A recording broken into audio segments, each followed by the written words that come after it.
Tens of thousands of people flooded the streets of Ankara on Sunday, staging one of the largest opposition rallies Turkey has seen in years.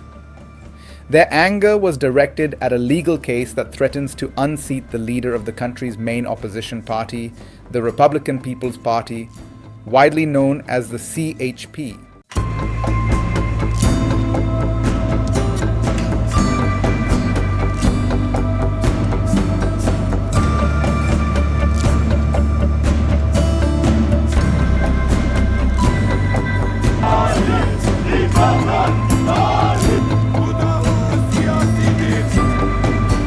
It has currently detained more than 500 people. At the heart of this controversy is a case before the courts that questions the legitimacy of the CHP's 2023 Party Congress. Authorities claim there were procedural irregularities during the leadership vote, which elevated Özgür Özel to the party's top post. If the court rules in favor of annulment, Özel could be forced out, leaving the opposition leaderless at a critical moment in Turkey's political landscape. For President Erdoğan and the ruling Justice and Development Party, this could be a short-term victory. Weakening the opposition might help consolidate their hold on power and reduce the risks of electoral defeat in the years ahead. For many protesters, however, this is not about legal technicalities. They argue it is a calculated political move designed to weaken the opposition. Özgür Özel accused the government of weaponizing the judiciary to cling to power.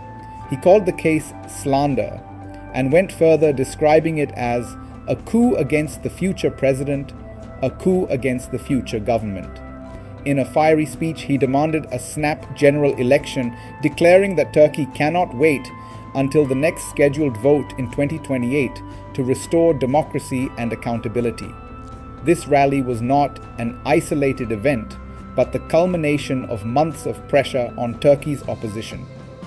Over the past year alone, more than 500 people linked to the CHP have been detained.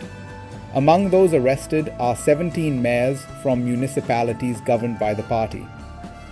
Hundreds of other members face ongoing trials. Perhaps the most high-profile case is that of Istanbul's popular mayor, Ekrem İmamoğlu.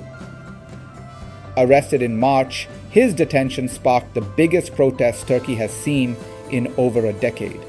The arrest also rattled financial markets, with the Turkish lira suffering a sharp sell-off and investors pulling back amid fears of rising instability. Investors are increasingly wary of instability, and further unrest could drive away much-needed foreign investment at a time when inflation remains high and economic recovery is uncertain. From his prison cell, İmamoğlu sent a letter to be read out at the Ankara rally.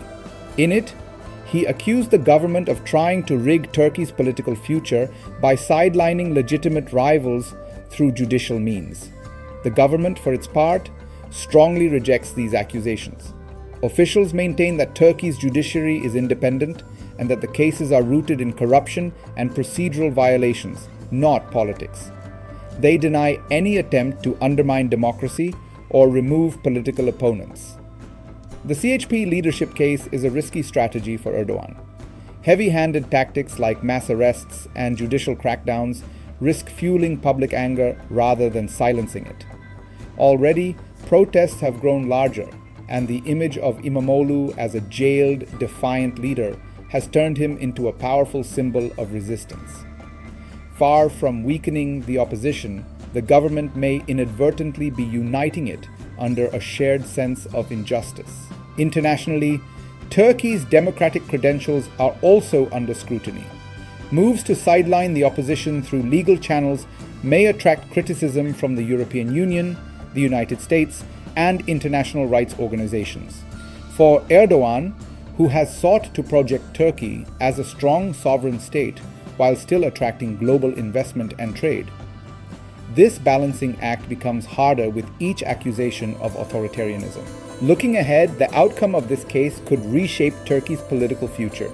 A ruling against the CHP may destabilize the opposition in the short term, but it could also ignite even larger protests and build momentum for change. Conversely, if the judiciary rules in favor of the CHP, it would be seen as a rare victory for democratic institutions and a setback for Erdoğan's strategy of control. Either way, President Erdoğan faces a delicate challenge. What happens in this courtroom decision could set the stage not only for the next election, but for the trajectory of Turkish democracy itself.